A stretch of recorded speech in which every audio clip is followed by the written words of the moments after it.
play music now. So we'll listen to this. Old Spice Fiji gives me 24/7 freshness. It's gel on my skin, and it's mine. I thought we had no secrets. Babe, I just wanted something for me. That's why I got all this Old Spice Fiji. For me. I thought we had no secrets. Whether they're willing to admit it or not, every single dad has thought about in his head the things that he would do to save his kids, and he also likes to think that somehow, if the situation required it, he would rise to the occasion and become a superhero to do so. Well, this is a story about a man that actually did that. Today we're talking about Paul Irvin Gunn, aka Papy. General Kenny, the man in charge of the entire United States Army Air Force after his time in service, after having hundreds of thousands of men serve underneath him, wrote a book about two of them. One of them is about Dick Bong, America's ace of aces, the greatest fighter pilot in American history, and the other is about Papy, a 42-year-old retired Navy carrier pilot that was working as a civilian pilot in Manila in the Philippines when the Japanese attacked. When things started going south in the Philippines, General MacArthur's staff told Papy that they needed him to fly a bunch of very important VIPs from the Philippines all the way to Australia to safety. They told him that Manila was going to be defended and he would have time to take the VIPs to Australia, come back, pick up his family, and evacuate them as well. The lie detector determined that was a lie. They lied. By the time Papy had reached Australia, he was informed that MacArthur had declared Manila an open city and it had fallen into the hands of the Japanese with zero resistance. His family was then taken and placed in an internment camp at Santo Tomas. Papy then goes on a one-man rampage to get his family back, launching multiple rescue attempts, crash landing his plane multiple times before he comes to the conclusion he's not going to be able to do this by himself. The only way he's going to be able to get his family back is by helping America win the war. In order to do that, he steals an entire fleet of B-25 medium bombers from the Danish government, takes them back to his base, heavily modifies them by sticking 850 caliber machine guns in the nose, a feat that engineers said was impossible, creating the first predecessor for the A-10 Warthog. He then proceeds to train a bunch of other pilots how to fly these things and takes them out on missions where they wreak havoc on enemy ground troops in the Pacific. And after they've killed so many enemy soldiers that they need reinforcements, and they're sending in a massive reinforcement convoy with supplies and an entire infantry division, Papy heavily modifies the B-25s again to perfect a tactic known as skip bombing and utilizes them to destroy the entire reinforcement convoy before it ever reaches the coast, which directly leads to the liberation of the Philippines. General Kenny said that Papy Gun was more important to the war effort than any Japanese general ever could have been. So if this is true, how have you never heard of this guy? It's because General Kenny also made it illegal for journalists to write stories about him at the time because they didn't want the Japanese finding out who this guy was and how much trouble he was causing, because then they would take it out on his family in the internment camp. But since that's no longer a concern, we can talk about it right after word from my sponsor. Delete me. You're not my wife. Yeah, the wife and kids.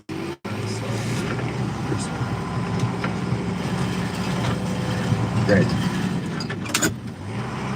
You know I'm gonna have to redo the camera angle because you have to hunch down because you're so much taller than my wife if you're replacing her, right? All right, you guys know the deal. Delete me. Online subscription model. You give them money every month. They turn around and make sure the data brokers on the internet aren't selling your personal information. What does this actually do in practice? It gets rid of your personal info. Isn't just floating around the internet for anybody to be able to buy for a couple of bucks. Ken, I know what you're thinking because I thought the same thing. I don't want to give Delete Me all my personal information either. I'm trying to get my personal information off the internet. Why would I give it to an internet company? You don't really have to give me your personal information. It's honestly kind of creepy. I gave them my name and my email address, and that was it. They came back to me a couple of days later and was like, is this your address or one of your previous addresses? It was. Is this your mom's full name? Uh-huh. Is that your dad's full name? Uh-huh. Are you related to this person? Did you go to this high school? They knew everything about me and knew exactly who I was just by me giving them my name and my email. All I had to do was answer a couple of yes or no questions as to whether or not that was in fact me, which it was, at which point they're like, cool, go ahead, pay for our subscription service. We'll go to all the data brokers where we found this information and force them to delete it. And as long as you keep being a paying member, they will continue to monitor all these data brokers for your personal information. And if these data brokers do acquire it again, they will force them to delete it again. In my opinion, it's definitely worth it. I've been using them since before they were paying me to talk about them, and I'm going to keep using them after they quit paying me to talk about them. If you want to give it a try, I'll have a link and a discount code down below. Let's get back to the video.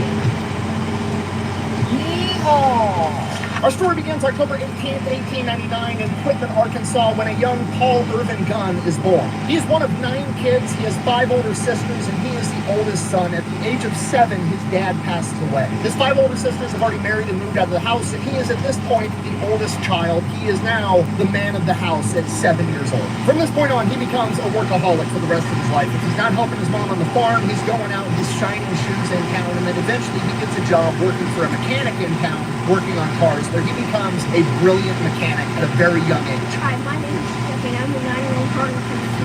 So brilliant that by the time he's a teenager, he's actually able to take a bunch of old wrecked cars in the salvage yard behind the mechanic shop and cobble them together to make a car that he can drive for himself. And not only does this car drive, it's the fastest car anybody's ever seen. He loves it. He loves working on cars. He likes going fast. He wants to be a race car driver. And then one day he sees a plane which goes even faster than a race car. So he decides he wants to be a pilot. And the best place to do that is in the United States Navy. But he can't leave his mom. Mom needs him to help make money so that she can keep the house and the family afloat. So he can't leave her high and dry unless he can figure out a way to make a shit ton of money and leave it with mom. Then he could go off and achieve his dream. The only problem with that is the only honest legal way to make money is to work at the mill in town, and that only pays 75 cents a day. That's going to take him years to save up enough money. That's not going to work, so he decides to do it the illegal, dishonest way. He's 16 years old, he can drive his ass off, and he's got the fastest car in town, so he becomes a bootlegger for the mafia running alcohol during Prohibition.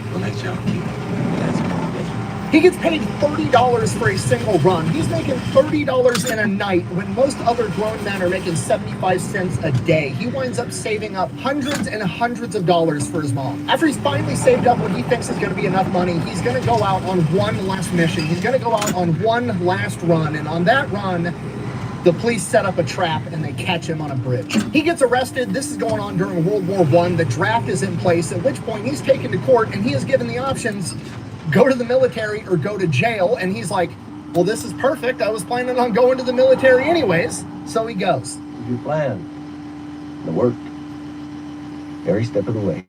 Ships off for basic training to the Navy, does great. Everything's going awesome. And then it dawns on him, you have to be an officer to be a pilot. He's enlisted. There's no way they're going to let some guy who's here to avoid jail go off and become an officer. So his dreams of becoming a pilot aren't looking that great. At which point he decides he's going to be the next closest thing he can be, just to be near the planes and to do something he enjoys. He's going to become an aviation mechanic. And that's what he does for the next 6 years. He's an aviation mechanic, and he is ungodly good at it. Like, the dude is just naturally talented, mechanically inclined. He can look at something and just know how it works. And while he's doing that, he's sending a bunch of his money back home, and the only money he's spending on himself is he's going out on his own personal time and paying civilian pilots to train him how to fly planes. During this period of time, he also meets his wife Clara, and they end up getting married. And at some point along the line, Papy is like, you know what? You look more like a Polly to me. He literally names his wife after himself, which is the second pilot I've covered on this channel that just randomly renamed their wives. I don't know what's going on with that, but yeah, it happens. So now he's married to Polly. Hello, horse. I shall call you Burger. Now, right around the time his first 6-year enlistment's about to be up, there's this big push through Congress to be able to have enlisted guys go and be pilots. And for this, Papy's a shoo-in. He already knows how to fly planes because he's been paying civilians to teach him, and he knows the inner workings of every single plane that the U.S. Navy has. Because of this, they tell him that if he re-ups for another 6 years, they'll give him one of these pilot slots, and he can go off to flight school, so he takes it. Graduates flight school, no problem, goes off, gets attached to VF-1, one of America's first ever fighter squadrons known as the Top Hatters. This is one of, if not the best fighter squadrons America has at the time, and they are the ones that go through and basically pioneer combat aviation between World War I and World War II. These are the guys that perfected carrier landings, aircraft carrier warfare. Papy was there for all of it. Towards the end of his time at VF-1, he's also selected as one of the pilots that goes out and searches for Amelia Earhart after she was lost. He then spends the last couple of years of his 20-year career as a flight instructor before retiring. Oh, also, during his 20-year military career, in the back half of it, he started having trouble having a bunch of cavities, and he just kept going back to the dentist to get his mouth drilled in and get these cavities filled, and eventually it was taking up too much of his time. It was taking up too much time away from the flight line, and he didn't like it. So he just goes to the Navy dentist and is like, hey, just pull all my teeth out and give me dentures. And the Navy dentist is like, absolutely not. And Papy Gun is like, fine. So he goes into the civilian market and has a civilian dentist pull out all of his teeth and give him dentures. Like I said, the dude is a workaholic. Welcome to Everweave. an app that lets you play D&D with AI as your dungeon master. Create your character in just a few minutes, and you are ready to play. The dungeon master reacts to your actions, narrates what your character encounters, handles dice rolls, tracks changes in your inventory, and ensures everything goes according to the D&D. So Papy retires from the Navy. Papy and Polly move the family out to the Philippines in Manila. They've got 2 sons and 2 daughters, and they're living out in the Philippines. Papy is a founding member of Philippine Airlines. They've got a couple of Beech 18 planes, and they're flying people all over the area. This goes on for a couple of years. Papy's retired. He's still flying planes. He's got his dream job. He's got his wife. He's got his kids. Because of the exchange rate between American currency and Filipino currency, they're basically very wealthy. They have servants working in the house. Things are great. He's retired. He's done. He's achieved everything. He's successful. And then World War II starts. America's not involved yet, but Papy can see the writing on the wall. There's only so many airstrips in the Philippines, and Papy's airline, Philippine Airlines, shares the same airstrips as the United States Air Force, and you can see that the United States Air Force is building up more planes and more troops and bringing in more supplies. They're getting ready for something, and Papy knows that because he spent 20 years in the Navy. So he goes to his wife Polly and is like, hey, you and the kids need to go back to America. You need to go to Florida. If something happens here, we're not going to be able to hold up. Like, yeah, they're building up troops, but it's not going to be enough if the Japanese decide to attack. You need to get sent back home. Polly, his wife, absolutely refuses. She's not leaving. Okay, fine. Now, by this point, Papy's been in the Philippines for years. Everybody in the aviation community knows who he is. He's the best pilot around. If you need a pilot to get you somewhere nobody else feels comfortable getting you, or you need to fly through a storm, Papy's the guy you go to. And on December 7th, 1941 is one of these cases. Papy's plane gets chartered to fly through a storm. Papy doesn't, flies through the storm, no problem, lands. When he lands, he blows out a tire on his landing equipment. He's now stranded on this smaller island until he can get this tire fixed. Not a big deal. Until he hears all the radio transmissions that the Japanese have just attacked Pearl Harbor. Oh shit, he needs to get home right now. So he gets on a boat, and then he gets on a train, and then he gets on a bus. He travels for an entire day and eventually makes it home, hasn't slept in 2 days, walks through the door, absolutely furious. The family's freaking out. His kids are like between the ages of 8 and 14. He's pissed off. He's telling Polly, damn it, you should have listened to me. Now it's going to be too late to get you out. I need you to leave. Now the Japanese are coming here to attack us next, and I'm not going to be able to get you out. But he's going to have to, so he leaves. He goes back to the airfield, Nichols Field, and he goes to where his hangar is with all of his airplanes, and he separates his planes out, sticking them in the spots that are least likely to get attacked by the Japanese, not if, but when they launch an air raid, because it's probably going to be tonight. He needs to save his planes so that he's going to be able to save his family. And at this point, Papy's like the only one that's just ratcheted up to 11. Like, everybody else is like freaked out and sad. Papy is like the one dude around that knows that the Japanese are on their way. He served 20 years in the Navy. He knows the only reason the Japanese would attack Pearl Harbor and cripple the American Navy was so that they could attack everywhere else in the Pacific theater with impunity, and that's exactly what they're going to do. On top of that, he also knows the atrocities that the Japanese military committed at Nanking and in China, killing and murdering innocent civilians and torturing them for fun. So he's freaking out, and he's trying to figure out how to get his family off of this island. And while this is going on, he finds out that, oh, I was correct, because the Japanese just attacked Clark Airfield, where all of the American heavy bombers are for the entire area, which was the biggest thing defending the Philippines. And the Japanese destroyed almost all of the American bomber fleet because MacArthur, even though he had time and he had warning from Pearl Harbor that the Japanese were coming, decided, now we'll just leave the bombers on the ground so the enemy can go by and drop bombs on top of fucking not moving targets on the runway. Perfect. This is crazy. I really don't like that guy. So he finishes up hiding his Beech 18s best that he can, goes back home, has the family cover all the windows with tarps and blankets to restrict any light movement. He's freaking out because his house is only a mile away from Nichols Airfield, and from the sky, you can't tell that it's not part of the military base. It's a good chance his house is going to get hit if the Japanese attack. He has the entire family sleep in the living room. He has a game plan. He's like, okay, one of us has to be up at all times. If we hear enemy planes, here's what we're going to do. We're going to go out into the front yard. Our yard has this like brick wall perimeter around it. You're going to lay belly down next to that brick wall outside of the house with your mouth open the entire time. Daughter, like, why are we keeping our mouth open so the shockwave from a bomb doesn't blow your eardrums out? At this point, the family's shitting their pants. They realize how serious things are getting, and everybody's panicked. Pappy, who already hasn't slept in 2 days, takes the first shift. He's up till like 2 in the morning. He's dog-ass tired, hasn't slept in 48 hours. He's about to go wake up Polly to take the next shift, and right at about 2:30, he hears planes off in the distance, and he's listening. How's it going, Russ? And he's listening, and he's so experienced as a mechanic and an aviator, he doesn't recognize that plane. And if Pappy doesn't recognize it, it's not a plane that's from the Philippines, and it's not a plane that's in the U.S. arsenal. It's the Japanese. Pappy wakes the entire family up. They rush outside, and they all get to lay belly down next to the brick wall in their front yard with their mouths open and watch Nichols Field a mile away get bombed to shit. Next morning, Pappy goes and finds an apartment deep into a residential area in Manila, somewhere that's going to be far away from any military objectives, so hopefully they're not going to get hit there. Moves the family into this apartment, and then immediately goes to check and see if his plane survived. Luckily, 2 of his Beech-18s made it through the bombing. But they're going to come back tonight, and they're going to hit it again. He's got to move these planes. He's thinking about where the fuck do I hide these planes and still be able to use them to take off? And he remembers that there's an abandoned airstrip from years ago right next to an old Chinese cemetery in Manila. He takes the planes, flies them to this abandoned cemetery, and then hides them in there. But now he's still got to be able to hide the airstrip because, yeah, the Japanese probably don't know about it right now just from looking at maps and stuff because it's so old and it's been abandoned. But if they're flying over doing reconnaissance, they're going to spot it eventually, and then they're going to bomb the airstrip, and then he can't take off, and then he can't use his planes, so he has to hide an entire airstrip from aerial view. So he goes, he gets a bunch of his employees from Philippine Airlines, and they work all day constructing sheds and makeshift shacks and putting them on wheels so that they can wheel them onto the airstrip and make it look like a homeless encampment or a slum,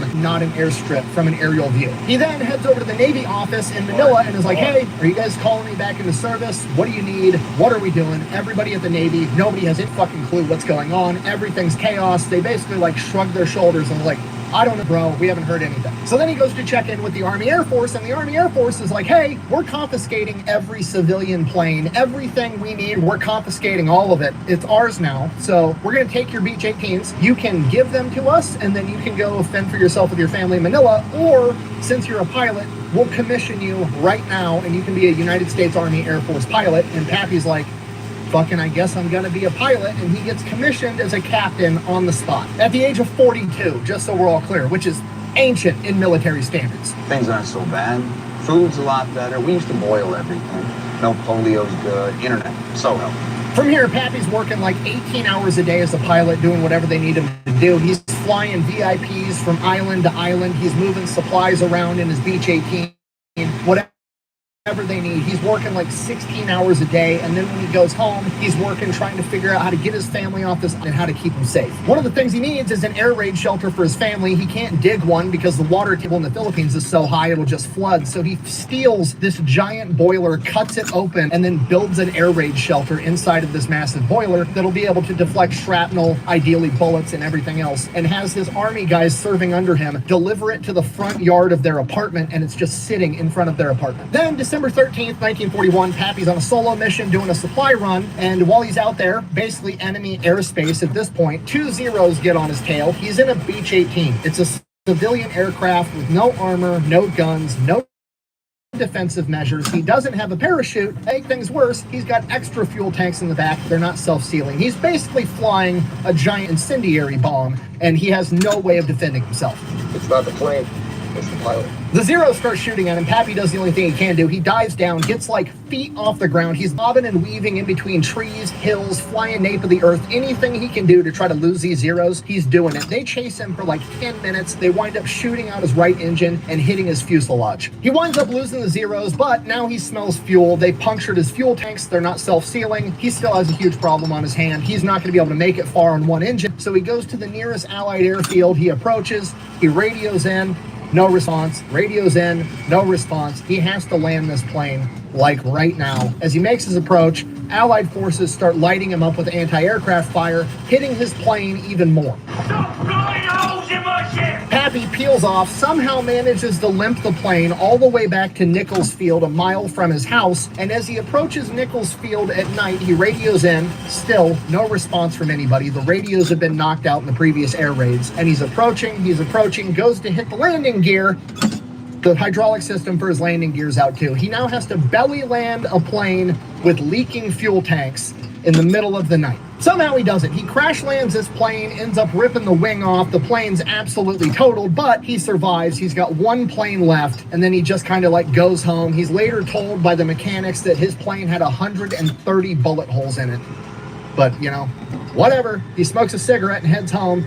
Gets home late at night. Paulie asks him how his day was, and he's just like, it was good. He didn't want to worry her. Shortly after this, the Japanese start landing ground troops absolutely everywhere. And Pappy's like, I need to figure out where to get my family. I have to get them out of Manila, like right now. And for the same reason, this is also the same time that the Army chain of command is like, we need to get out all of our super important VIPs, like right now. Pappy, being one of the best pilots they have, gets selected to fly out General Barrington, the head of the U.S. Army Air Force at this point in time. And he basically tells them, no, sorry, I got to get my family out. I've got more important shit to do. Figure out how to get your own VIP to Australia. At which point he is ordered to take General Barrington, and he is assured by the chain of command that Manila is going to be defended. He will have time to make it back and then save his family. It's working. So he does it. He follows orders. He flies General Barrington and his staff to Australia, and by the time he lands in Australia, he finds out that MacArthur has declared Manila an open city, and it has been turned over to the Japanese with zero resistance. His family, for all intents and purposes, as far as he knows, is either dead or put in a Japanese internment camp. Son of a bitch. Pappy flies off the fucking handle. He is pissed. He followed orders. He doesn't give a fuck about orders. He doesn't care about rank. He doesn't care about the military. He doesn't care about anything other than saving his family. And he's going to do whatever it takes to get it done. And now they're trying to tell him he's not allowed to go back to the Philippines because it's too dangerous. Guess who doesn't give a single fuck about orders ever again?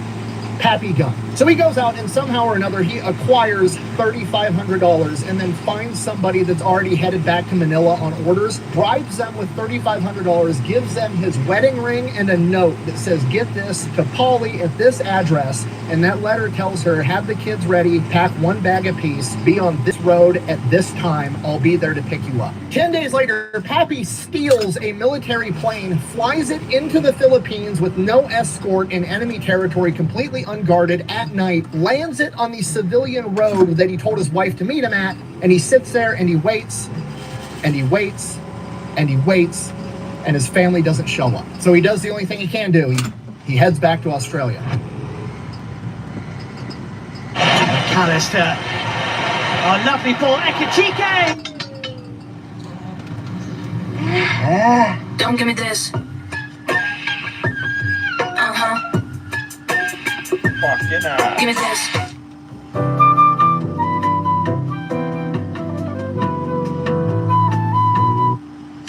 Pappy gets back to Australia, starts trying to figure out what to do, starts going to different military units. Pappy, he just got commissioned as a captain. He wasn't attached to a unit formally. They were just like, here's your commission, go do whatever the fuck we tell you, and that's what was going on. He doesn't really know who his chain of command even is, so he just starts wandering around military bases from unit to unit, trying to figure out how he can help. He starts volunteering for any dangerous mission, recon, supply runs, anything that will get him back or close to Manila so he can ideally also rescue his family. During this time, he never gets the opportunity to rescue his family. Allegedly, according to legend, he crashes 3 to 5 planes, survives every single one of them, and just somehow keeps making his way back to Australia. And every time he makes it back to Australia, nothing's improving. Everybody's just kind of like scrambling around. Nobody knows what the fuck is going on. A lot of people just aren't doing anything because nobody knows what to do. And then Pappy eventually finds Colonel Davies of the 27th Bomb Group, who has the same attitude and demeanor as Pappy of, we need to get shit done. And the problem Colonel Davies is having is he can't get any supplies from the U.S. government because the Quartermaster Corps isn't in warfighting mode. They're in like do everything by the book mode. So they're just hoarding all these supplies in warehouses and refusing to give them out to the combat units, so they can't get anything done because they can't get their planes up and running. So Pappy decides he's going to take matters into his own hands. He goes to Colonel Davies and is like, hey, give me a couple of mechanics that know everything you guys need to get these planes up and running, and we'll go get it. Colonel Davies gives him the 2 mechanics. They hop in 2 trucks. They drive out to a Quartermaster U.S. military warehouse with Tommy guns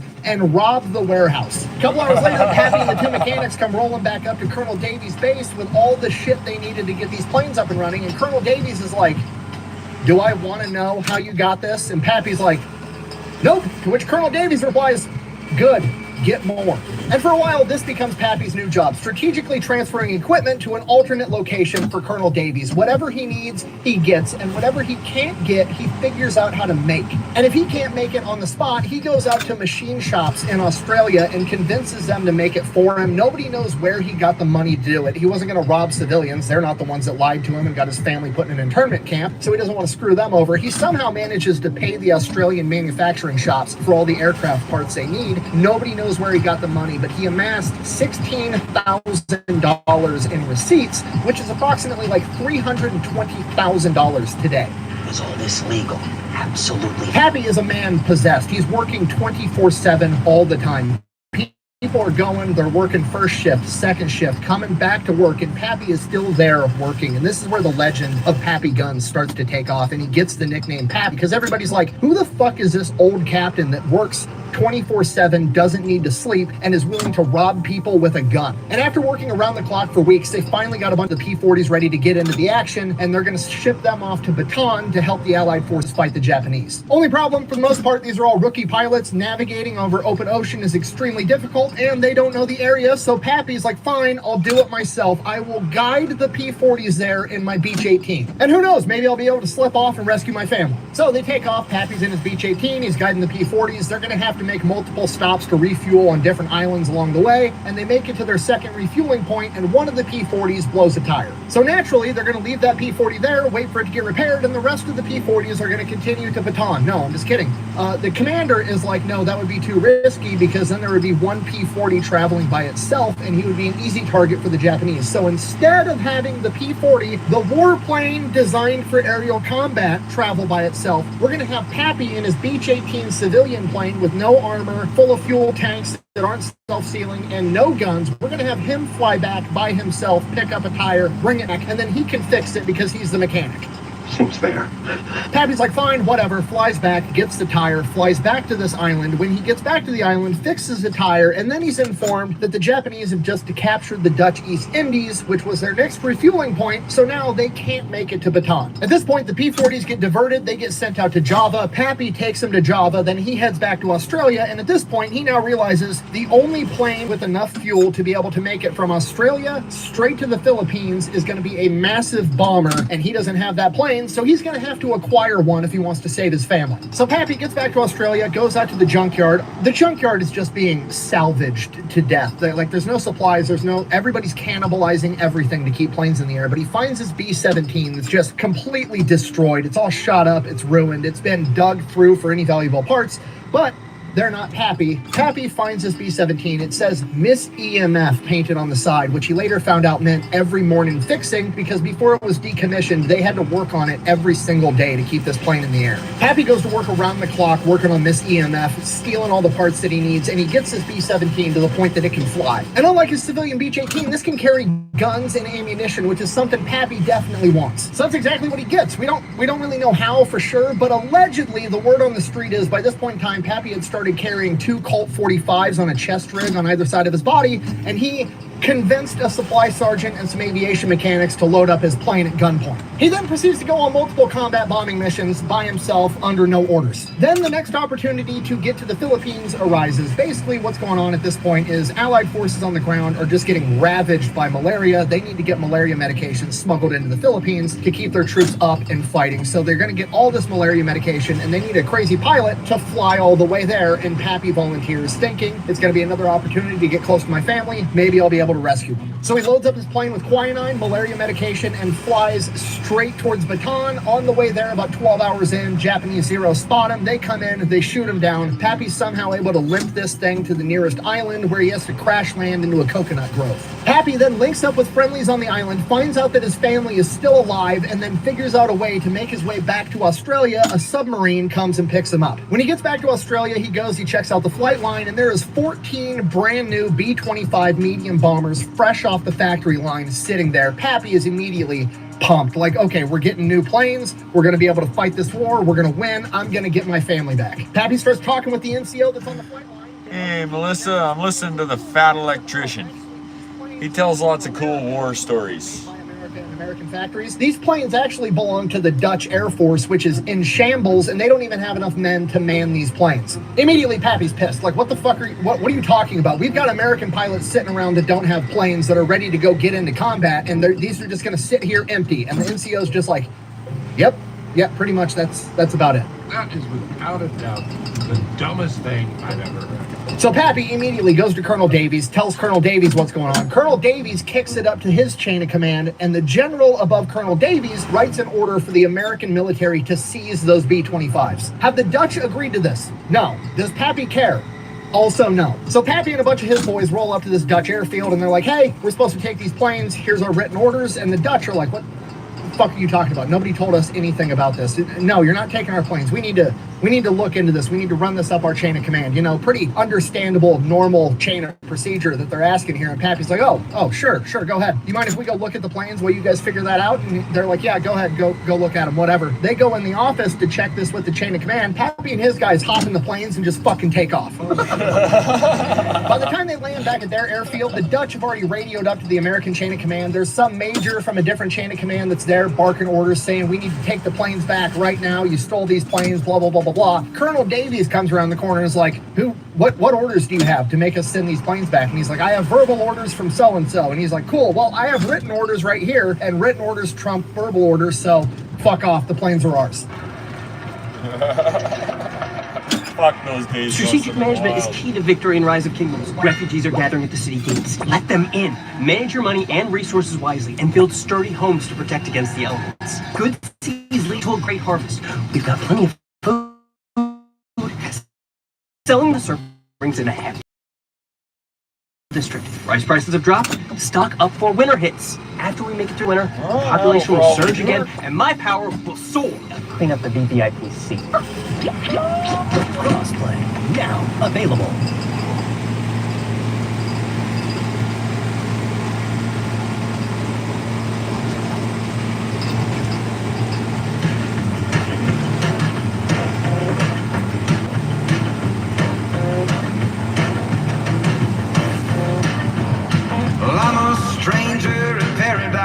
I'm off traveling with my band.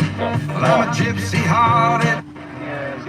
Just strategically acquired an entire fleet of B-25 medium bombers. But there's a problem. They don't have bomb sights, so they're kind of worthless. The Dutch probably took the bomb sights out and then locked them up in the weapons cabinet, which would be the standard procedure at this point in time. So, yeah, they're basically just giant transport planes without the ability to accurately bomb, so they're worthless. At which point, Pappy says, I'll be right back. Pappy takes off, goes back to the Dutch airfield with his Colt 45s and robs the supply sergeant and takes the bomb sites and brings them back. Pappy doesn't give a fuck. What are they going to do? Court-martial him? They already got his family put in an internment camp. He doesn't care. So now Pappy starts learning everything about bombers, right? He was a Navy pilot. He's only done dive bombing. These things can't dive bomb. They're big conventional bombers dropping bombs from, 10,000 feet up in the air. And he very quickly realizes that that's not effective against ships at all. He's going to have to figure out a way to successfully use B-25 effectively against enemy ships. And he decides you're just going to have to fly super low and go right above them and drop the bombs. Just literally park it right on their foreheads. That's the only way this is going to work. The problem is you're going to get absolutely lit up by enemy anti-aircraft fire. So now he has to figure out a way to suppress the enemy anti-aircraft fire. So he goes out and he acquires an A-20 Havoc, a light bomber, and then he also goes out and acquires 6 50 caliber machine guns and figures out a way to mount them in the nose. And the A-20 Havoc is going to go in and strafe the entire deck, taking out the anti-aircraft guns, or at the very least suppressing them so they can't shoot at the B-25s, and the B-25s are going to fly right over the top and bomb the fuck out of the ship and sink it. That's the plan. Okay, and just so we're on the same page, I'm like, oh, he throws some 50 cals in a plane. You don't just throw 6 50 caliber machine guns in the nose of a plane, okay? You're looking at like thousands of pounds of extra weight between the guns and the ammunition in the nose of the plane, throwing off the weight, the center of gravity, the aerodynamics, absolutely everything. Regardless, Pappy works around the clock and figures out how to make it work. And then it dawns on him, well, what if I do the same thing to the B-25s? Then they can light up the enemy anti-aircraft fire on their way in as well. It's even more suppressing fire. That's how Dad did it. That's how America does it. and it's worked out pretty well so far. So Papy goes to work again. This time it's way harder for whatever reason. The aerodynamics, the center of gravity just aren't working out. He's trying to mount 8 50 caliber machine guns in the nose of a B-25. He is working on it like 20 hours a day, nonstop. Just a man that's absolutely possessed. While he's doing this, he winds up breaking his pinky. He smashes it somehow, whatever. He breaks his pinky. It's all mangled. It's hanging sideways. Goes to the doctor, gets it splinted. The splint keeps coming off. He keeps bumping it on shit. It fucking hurts. Finally, he's had enough. It's taken too much of his time off from his project so he can save his family, and it's just a pinky. He doesn't fucking need it. So he goes to his medic and he's like, hey, I need you to cut this off. And the medic is like, dude, I'm just a medic. I'm not a surgeon. Let's take you to the hospital. We'll see what they can do. He's not even trying to question this guy. He knows Papy at this point. He knows he's serious. So he goes to the hospital with Papy. They go in, they talk to the surgeon. The surgeon's like, oh, we can splint it. We can do a cast. I can do some surgery, blah, blah, blah, blah, blah. And Papy's like, no, just cut the fucker off. I'm busy. I don't have time for this shit. And the surgeon is like, I can't ethically do that. At which point Papy pulls out one of his 45s, points it at his finger and says, you're going to cut it off or you're going to clean it off the wall. What do you want to do? The doctor cut it off. And Papy goes right back to work with 9 fingers. This guy is awesome. By this point, he's got a functioning prototype. He's going up on combat missions in a plane that's not tested, managing to keep this thing in the air while it's so heavy in the nose. And the first time he fires it in combat, it almost knocks the plane out of the sky and rips the guns right out of the nose cone, ripping the entire thing off. Luckily, he manages to keep it in the air, brings it back. It's okay, I got the useful data. He reinforces the nose cone. He figures out how to mount the 50 calibers directly to the airframe. He's making this work. Also around this time, he acquires a pet lizard that he named Sam. Apparently, it's just some big-ass lizard that sits on his shoulder all day and hisses at people when they walk by while he's working. So everybody's just kind of like the old crazy dude Papy has just, he's lost his fucking mind. He continues working on the plane. He continues going up on these test runs. Sam the lizard is flying shotgun on his shoulder the entire time.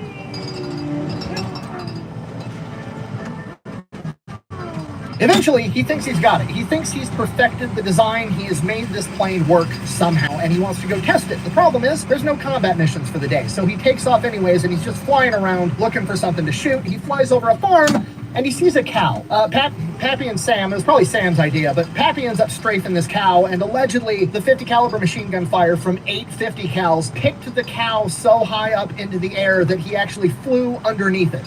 We even had a guy that picked up an oxen with his 50s coming off a target and flew under the oxen. He then lands his plane, goes, apologizes, pays the farmer $16, loads what's left of the cow into his plane, brings it back to the base, and that's what everybody had for dinner that night. Love that barbecue. Regardless, the plane is, it's almost done. It's almost there. He's just got a few more things to refine, and while he's working on that, he hears that the United States Army Air Force has this new general in charge of everybody, and he's like, I don't care. It's one more bureaucrat to fucking annoy me that I'm not going to listen to. Just keep them away from me. So General Kenny, you know, Dick Bong's boss, General Kenny, like the famous General Kenny, he winds up showing up to theater. He's, you know, getting ushered around, meeting all the leadership, and he keeps hearing story after story about this crazy 40-year-old dude that's trying to get his family back, that's going on every crazy mission they've got, and he's just working like a madman on building some Franken plane in the hangar, and he's like, I gotta fucking meet this guy. So he goes out to the aircraft hangar where he's working, and they meet. And at first, Papy's like, fucking great. Another bureaucrat's gonna tell me I can't do what I'm doing, can't save my family, whatever, I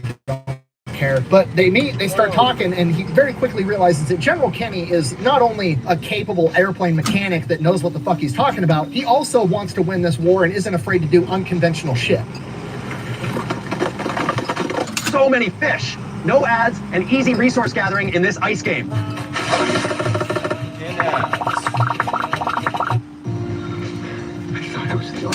Because General Kenny has a pretty big history of wanting to do unconventional shit as well. He actually helped pioneer, design, and convince the American government to build 23-pound fragmentation bombs back in the day, and he has 3,000 of them laying around, so he goes to Papy and is like, sounds like it could be pretty useful to drop those on top mid-strafing run. They got little parachutes, they float down, 23-pound hand grenades just explode all over the enemy after you strafe the shit out of them, and Papy's like, fuck yeah, I can make that work. He then shows General Kinney the A-20 Havoc that's already up and functioning, and he's like, I could probably mount him in here and we could drop him after we do the strafing run, and he's like, that would be perfect. Also, if you can make me more of these, there's a bunch of combat going on in Papua New Guinea on this place called the Kokoda Trail that we're having all this ground combat. I could send the A-20s in to strafe enemy ground troops on the trail. It would be absolutely devastating. So that's exactly what they do. Papy builds 15 more of the A-20 Havocs. They go into combat at the Kokoda Trail and play a decisive factor in the victory. And Papy Gun's not about to let all the other pilots have all the fun in the planes that he just built, so he goes to the Kokoda Trail and conducts 5 ground strafing missions. On his 5th mission, he's up in the air with Sam, strafing enemy soldiers, and then he gets hit with shrapnel that impales his arm to his chair and ends up killing Sam, and Sam dies in his hand. Killed his dog. Okay, Papy hasn't gave a fuck in a long time. Now he's running at an active deficit. They've killed the only thing that's brought him any joy in the past, like, year and a half. But the silver lining is General Kinney, seeing how effective the A-20 Havocs were at ground combat, makes Papy Gun his head of special projects. Papy no longer has to steal shit. He no longer has to acquire stuff and rob people. He has a blank check with the DoD budget. He's going to get whatever the fuck he wants whenever he wants it. And with that, he decides the B-25s might be even more effective at sinking enemy ships if they could skip bomb. Skip bombing was a technique that was originally pioneered by the British, where the plan was fly really fast right above the water, drop your bomb going so fast that the bomb skips across the water like a rock on a pond and then clashes into the side of the enemy ship and explodes. Papy goes in, gets his skip bombs, modifies the fuses so they have an 11-second delay, giving them enough time that they're going to be able to punch into the enemy ship's hull and then explode on the inside. He then retrofits the B-25 to function with this new skip bombing technique, and then he goes out and tests it on some abandoned ship they have off the coast, and it's effective, at which point he goes to work with a bunch of other mechanics, modifying all 14 of the B-25s, and then he gets more B-25s coming in, and he modifies all those too. So now the B-25 has been changed from a medium bomber into what amounts to an A-10 Warthog that can skip bombs at you.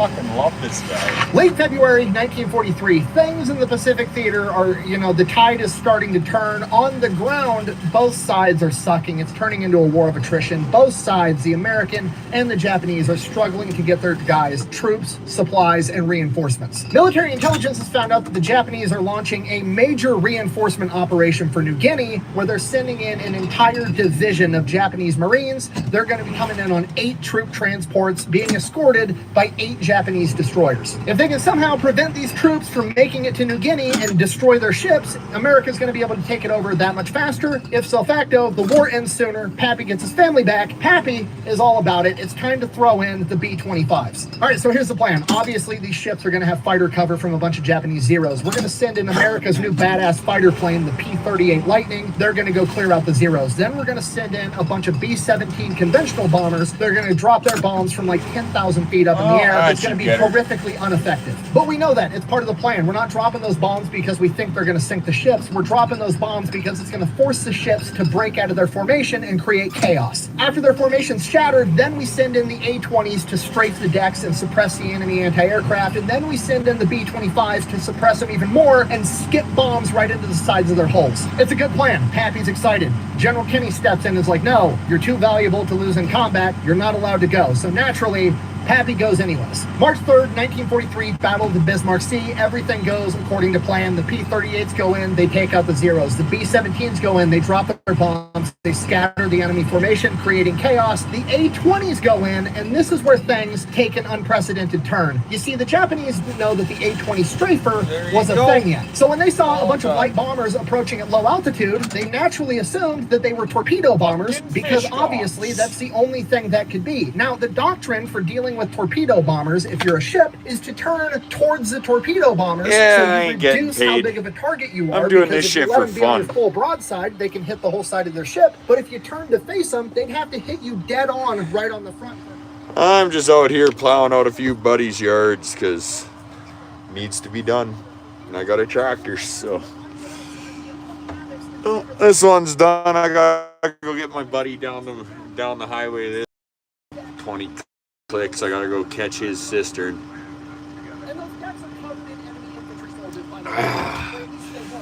And then hit another buddy's on the way home. It's fucking gold. But I'm gonna take a little break here off the internet, go see how the stock markets did. Thanks for watching, everybody.